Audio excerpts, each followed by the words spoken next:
Hi guys, this is just a quick video taking you through some really good stretch and challenge activities for anyone that is either currently on functional skills level 1 or level 2 and thinking about progressing up to eventually do GCSE, or maybe you're already on GCSE English and you really want to learn how to write a high level article and build up some of the real important skills as well. Now, the topic we're going to focus on today is social media. The reason why we're going to focus on that one is because it is a real popular topic, so it might be one that you're actually going to do in your real life exams as well. When we're dealing with the subject of social media, it can sometimes be quite difficult to understand which statements people are making are actually true and which ones are simply their opinions. And really it all comes down to how the information has been expressed.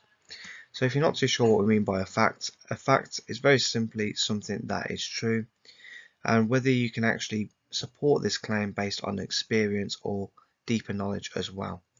When it comes to an opinion, however, an opinion is a judgment, a viewpoint or statement that is not conclusive rather than facts which are true statements. This is also really important when you go on to do GCSE English.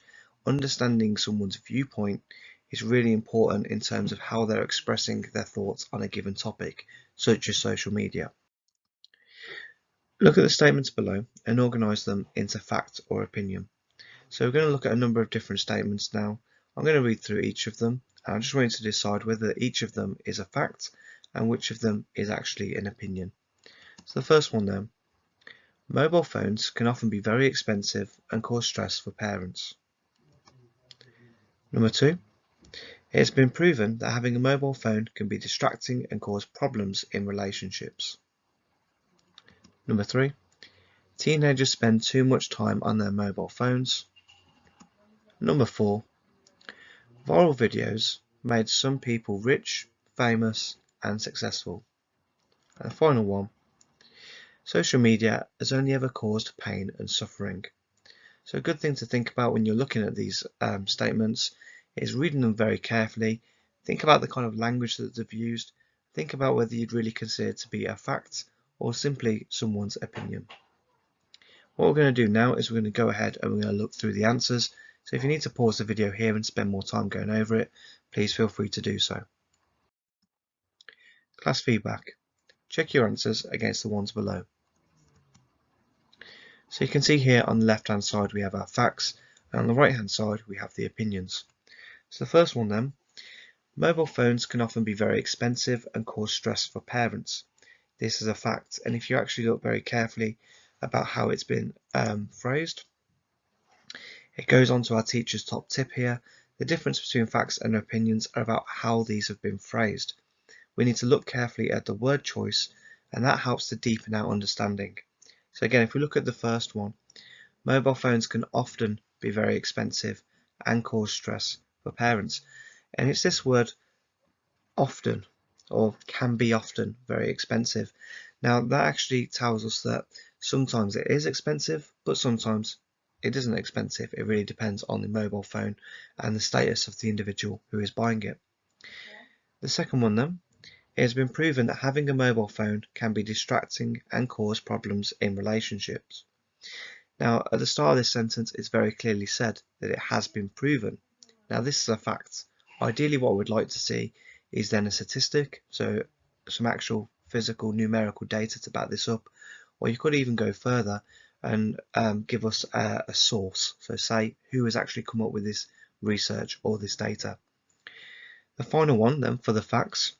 Viral videos have made some people rich, famous and successful. So the word that really is a giveaway here that with the facts is the word some. And some is a word that allows us to quantify whether this statement is true. So what the word some means is that some people have experienced success via viral videos, whereas others have not. So some is what allows us to realise whether this is a true statement or an opinion. If you look at this response as well, the thing I like about the last one here is we actually have two deforest techniques as well.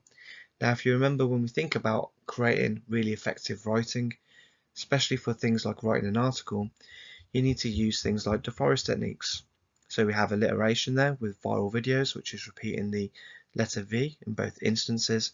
And we also have a fantastic group of three, which is actually telling us that making these videos is a really good way to make money and become successful.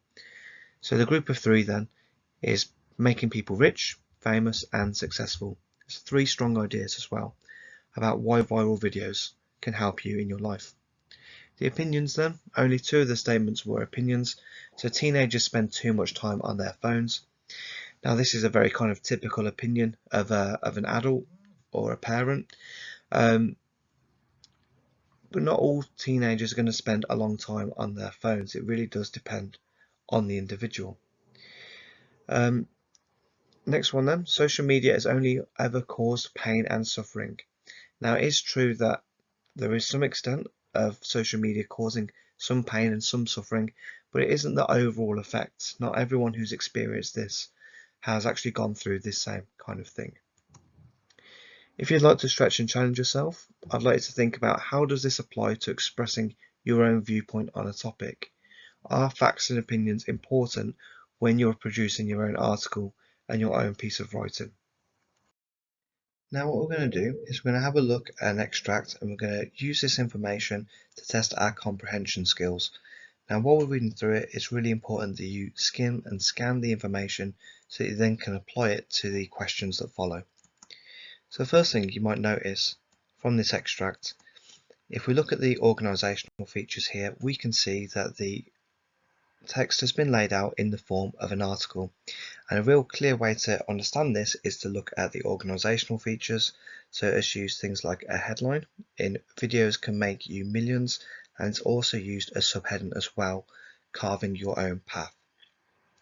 Now what I'm going to do is I'm going to go ahead and read through it. If you need to pause the video to go through it at your own time, please feel free to do so. These days, the social media landscape is rapidly changing before our eyes. Never before has there been so much opportunity for people to make the career of their dreams.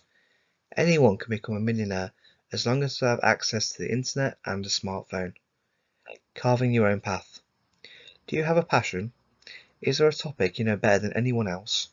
Then viral videos are for you. These days, 80% of teenagers are creating viral content that can lead to a real career and profession.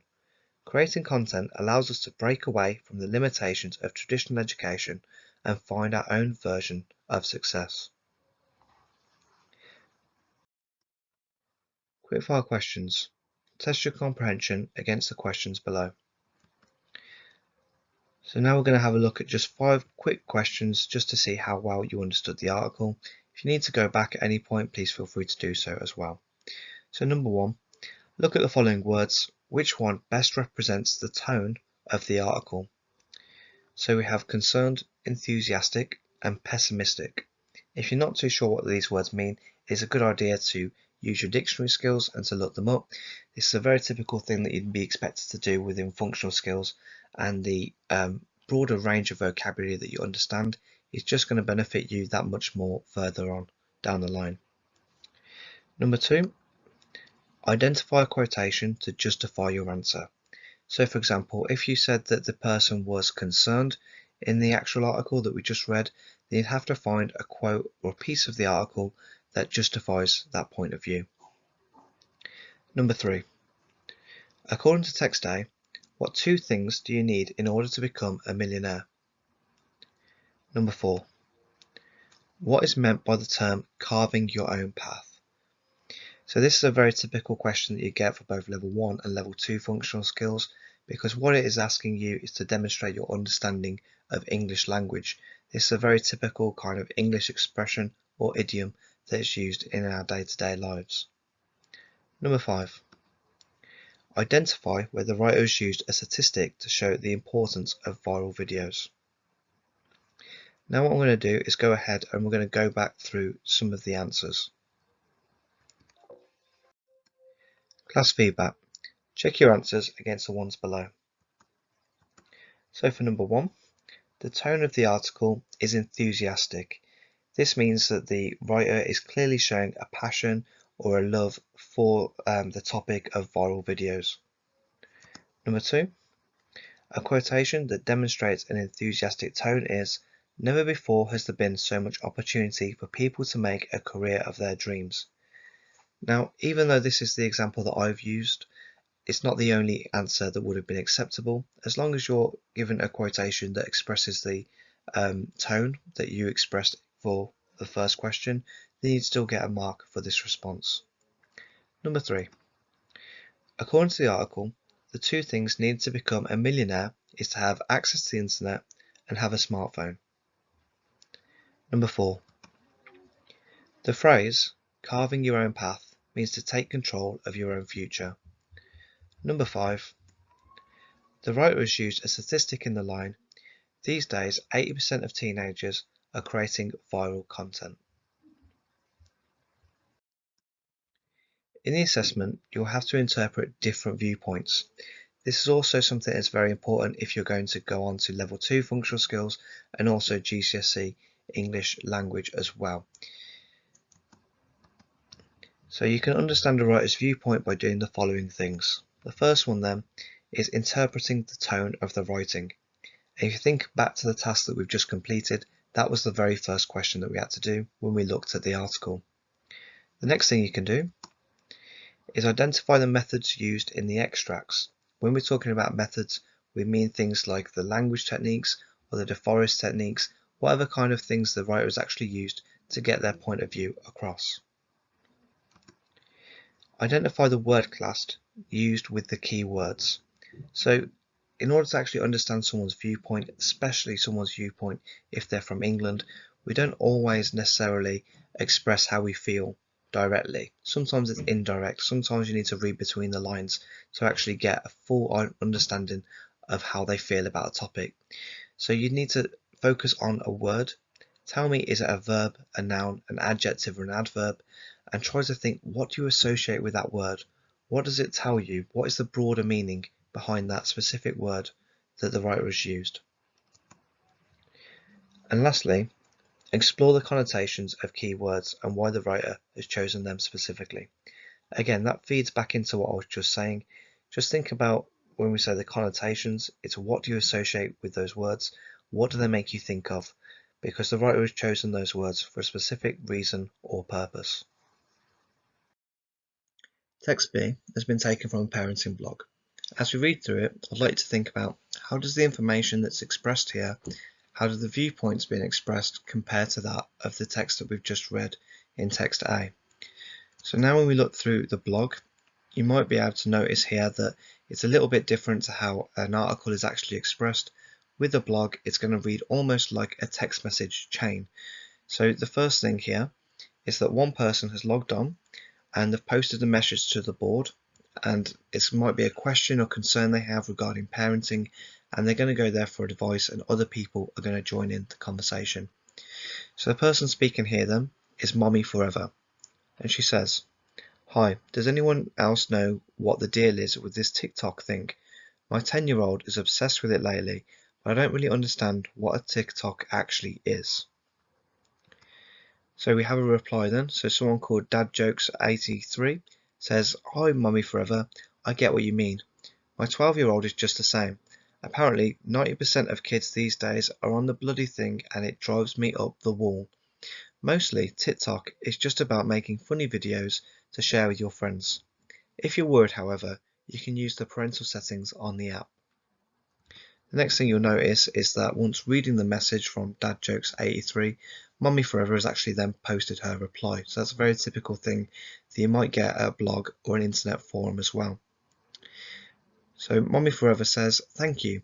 I can't believe so many young people like this thing. It seems rather silly and stupid from what I can make out. To be honest, I am really concerned that these videos are a real distraction from schoolwork and actually socialising with real human beings." So if we actually look at this one and we start thinking about how does it compare to text A, the one that we read previously, you can see here that the tone of the writing is vastly different. They're using more formal language in text A, whereas this one is a lot more informal. It uses a lot of colloquial language as well. There is also spelling mistakes in this as well. Things like TikTok is not actually how the business or the company spells the actual name of what they're doing. So some errors like this might actually come up. A blog is something like more like an online diary in a sense. So it is hard to actually see whether it is using more formal language or not. A lot of the time it will be the writer expressing themselves in a very honest and open way, and we clearly get this sense from this post as well. Now what we're going to do is we're going to move on. We're just going to see if we can go through 5 comprehension questions that will help build your skills and get a little bit closer to level 2 functional skills and also GCSE English as well.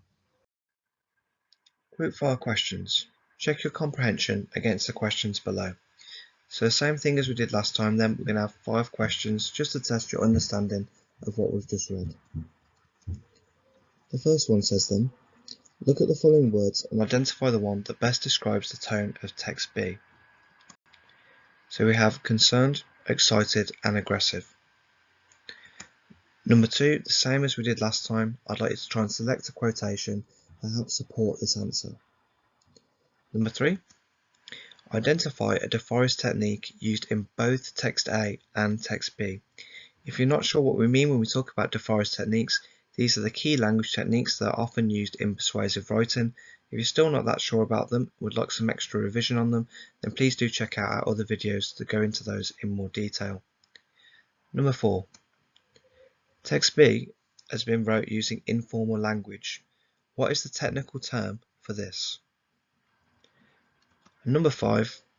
How has the writer of text B and A expressed their views on social media videos? Class feedback. Now what we're going to do is we're going to reflect on what we've just went through, and we're just going to check our answers as well. So number 1 then, the tone of text B is concerned. Number 2, a quotation to support this is, I am really concerned that these videos are a real distraction. Again, as I said previously in the video, if you've used a different quotation to justify the tone of the article or the blog, that's absolutely fine. Just make sure that it actually refers back to the tone that you're trying to justify. Number 3, both text A and text B have used a statistic to identify their point of view or justify their point of view. Number 4, the technical term for informal language is called colloquial language. If you're not too sure what I mean by this, we do go into it a bit more detail in our other videos as well. Number 5, in order to get full marks, the response needs to have used direct quotations from both extracts and explain clearly the viewpoints of the writers. So this is a really important thing to practice if you are thinking about GCSE. You need to give a very clear point or a statement about one of the extracts, back it up by some evidence or a quotation from the actual extract, explain how that proves their point of view, and then do the exact same thing for the other text that you've just read as well. Look at the exam question below and attempt the challenges that follow. So now that we've thought about our reading skills, we're going to think a little bit more about our writing skills and how to improve that as we go forward. So the question we're going to be focusing on today is social media videos and YouTube shorts are a negative influence for young people. Write an article for your school or your college magazine in which to express your point of view. Now this question is very typical of something that you might get when you go to GCSE English. If you're doing the English language papers, then what will happen is that the first section of the paper will be linked to the last section. So for example, the reading that we've just done is based around social media and videos online, and therefore it's kind of linked with the question we need to do for our big write here as well. When you look at a question like this, the first thing you need to be thinking about is the TAP. So when we mean the TAP, we mean the topic, the audience and the purpose. Now by breaking down a question and really understanding what this means, it really helps make sure that you're zooming in on the key elements of the question and that you're really talking about exactly what you want to talk about. When we're talking about the audience as well, we want to make sure we're aiming it correctly at the right group of people. Not everyone is the same. So we want to think about certain ages, certain professions, things like that, and how would you speak to them? How would you change it or adapt your tone or the style of your writing to meet the needs of your audience? Super challenge. What is meant by the term technical accuracy? Now this is a really important term that you need to know if you're going to go on to GCSE English as well. And finally, mega challenge. Look at the example and use the success criteria to assess the technical accuracy of the response. Okay, so we're going to move on now and look at an actual response that has attempted to respond to this question. Look at the response and mark it for the technical accuracy.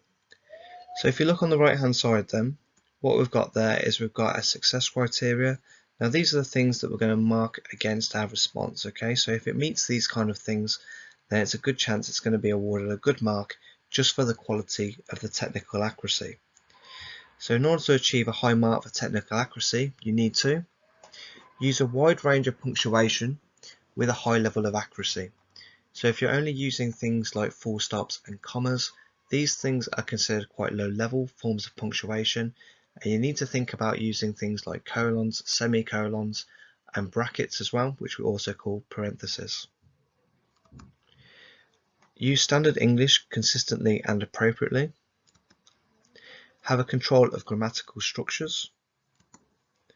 Have a high level of accuracy in the spelling, and that includes the more complex and ambitious vocabulary.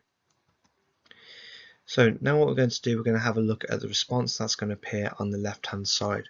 So TikTok, where does the time go? Social media is really important for young people these days.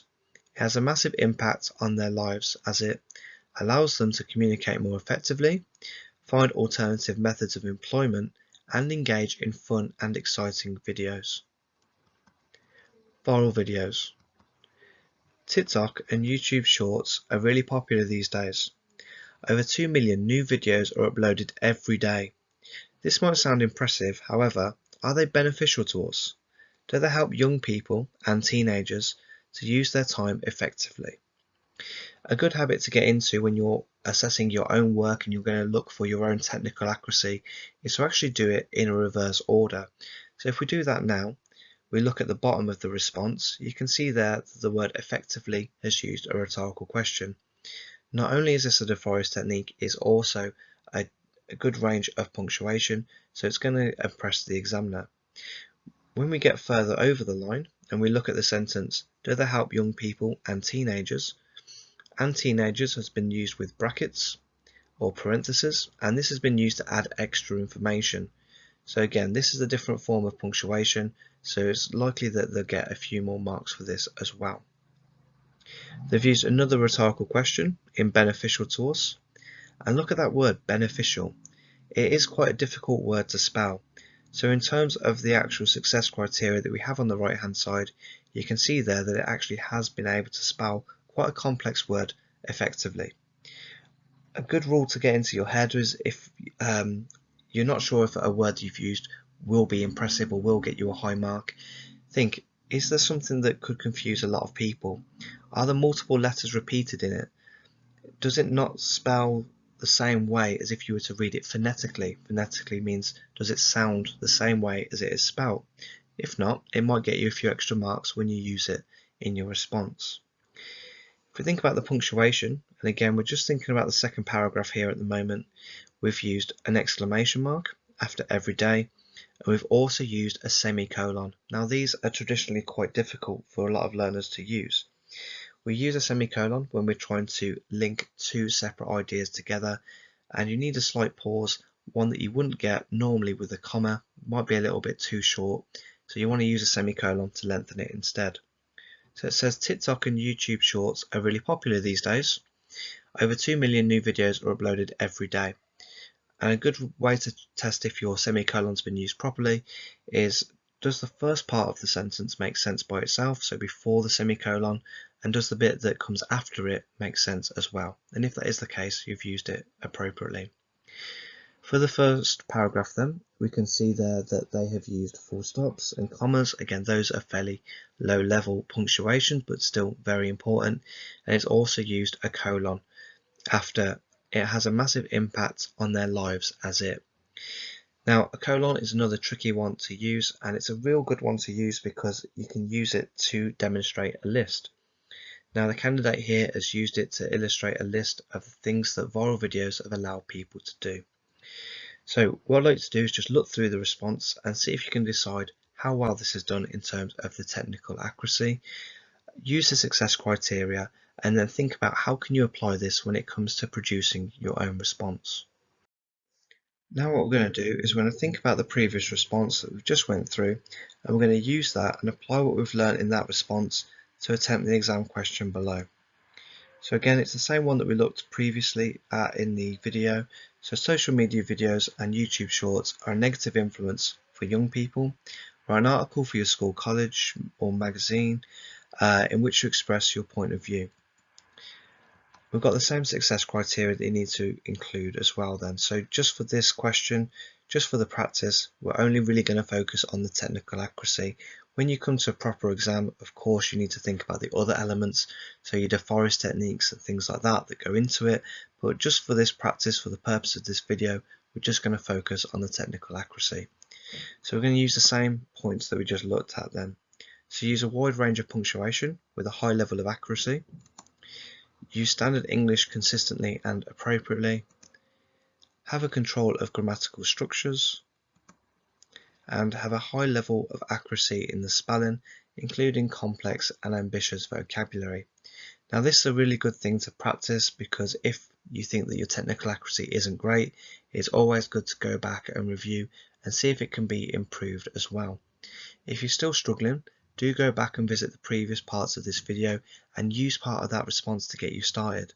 Sometimes starting your writing is the hardest thing, but once we really get started, it gets a little bit easier just to go with the flow and start producing some really effective writing.